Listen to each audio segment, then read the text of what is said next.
All right, so throwing bowls or cups, whatever, off the hump, you're gonna start out with at least 4 pounds of clay. I think that's about the same size. And you just wanna tap, tap, tap till it's somewhat circular. Lock your elbow again. And as soon as that clay hits something stable, it will stabilize too.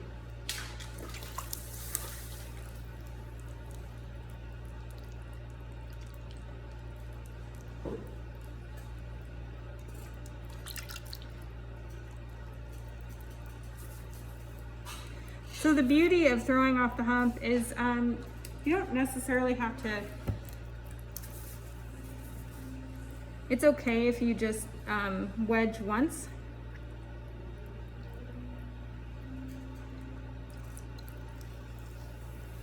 And then we will bring up just the amount of clay that we want to make the bowl out of. And make sure that this angle that your clay that you're working with and the rest of the hump is at a kind of a close to a 90-degree angle, just so it's easier for you to see where you're cutting it off, because that can be hard to perceptualize. I just got clay on my face. So I'm just gonna wedge this clay a little bit more before I drill my hole in.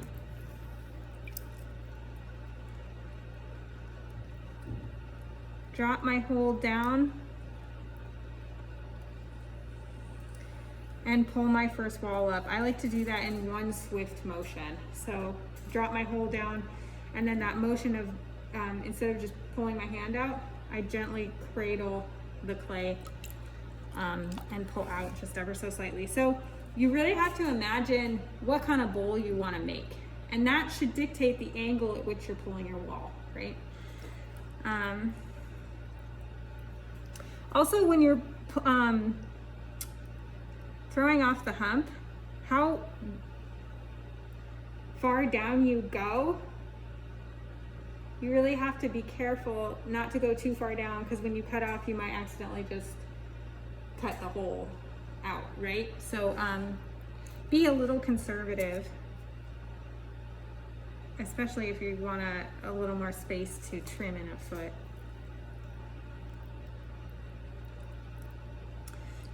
Okay. So I'm going to be pulling my walls. I think I'm going to make more of a shape like this.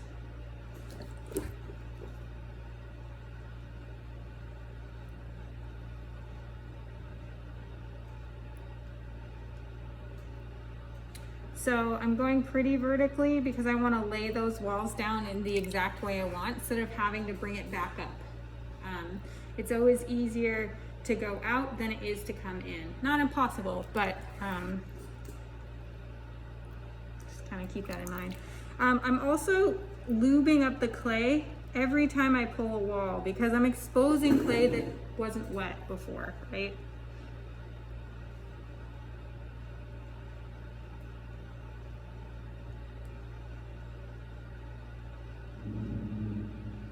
And my speed is probably about half right now. Maybe a little less. Oops, got to get wet.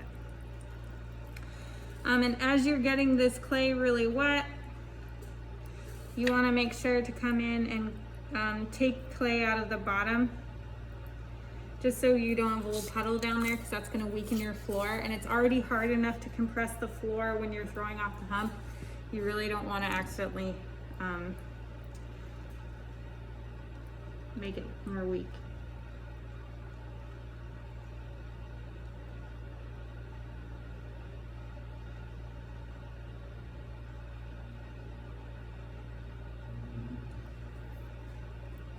All right, so I'm getting a bit of a wobble, so I'm just gonna stop. And try to coax that back. I see it's kind of starting to slump a little, so I'm just gonna hit it with the heat gun.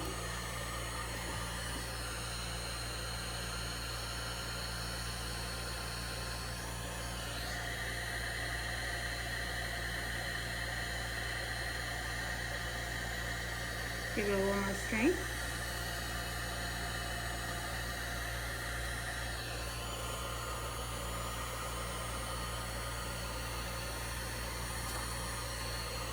And once this is a little more sturdy, I can pull that wattle out really easily with this tool.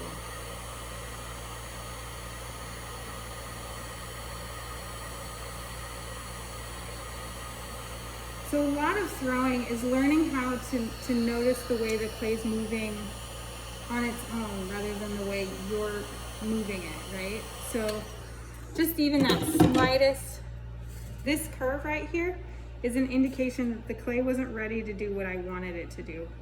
Oops.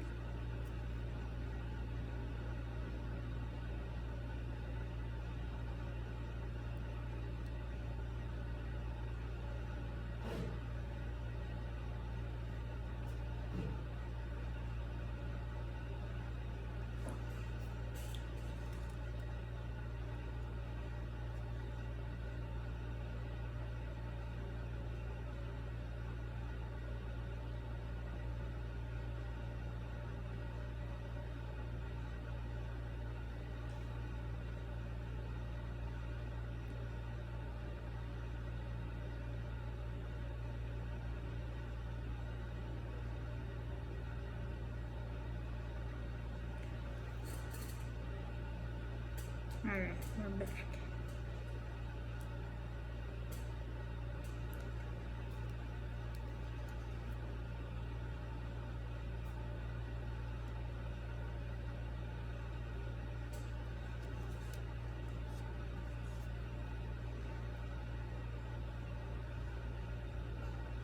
So it's really, really important for anything you throw off the hump, and I mean in general, to always compress that bottom to avoid S cracks.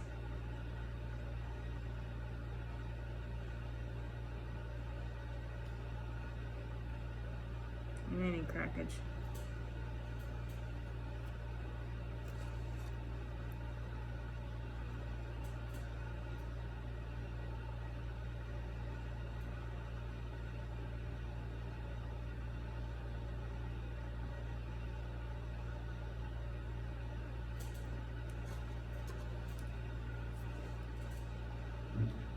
So you'll notice anytime that I'm using the rib on the outside, I'm always backing it with a finger, but not so much on the inside. You can, but the centrifugal force is kind of helping you to, and the weight of the clay is helping to back your tool. So the key is, and the more you throw, the more you'll kind of get the feel for this, is the tension at which you're pushing on the clay shouldn't be more than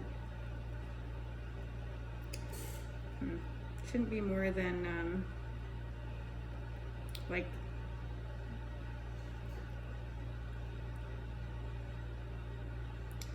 how you would like, I don't know how to explain that. Sorry.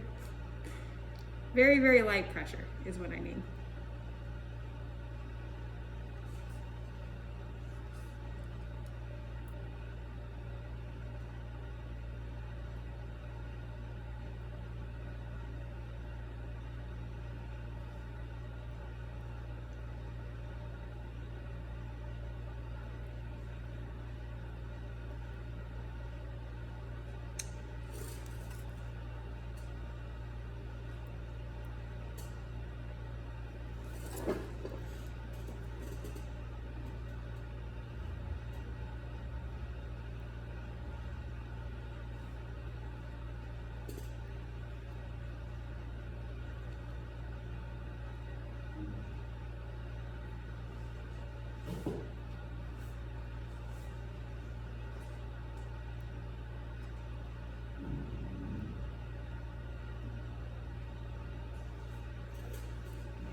Okay, so this is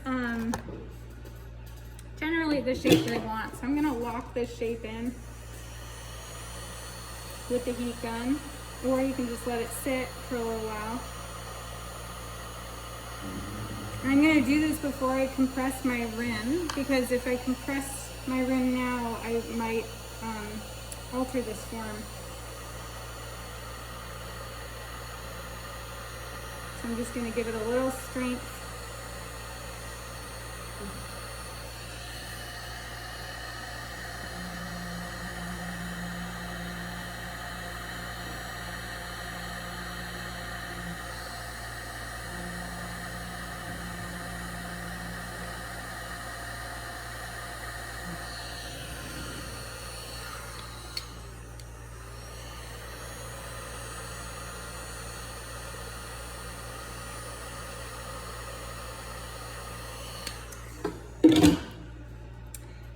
And then when I go to take this baby off,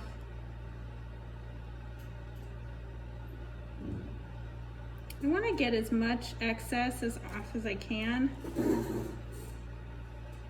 So when I go to trim this thing, which has very thin walls, I'm not putting a lot of pressure on the walls.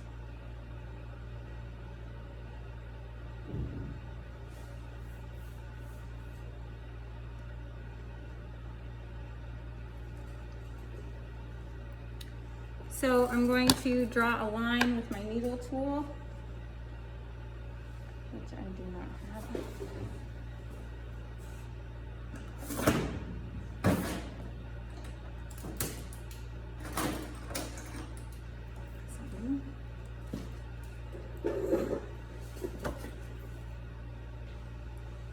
And I want to kind of make sure that the line that I draw is below the bottom of my, the base of my bowl.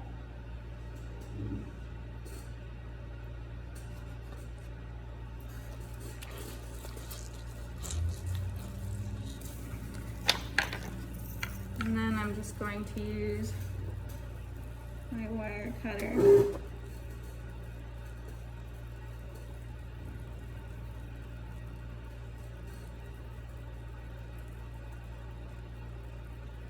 And carefully cut it off. And it's really wet right now. I'm gonna hit it with the heat gun for like 5 minutes maybe, and then pull it off. Questions about that? No? Okay.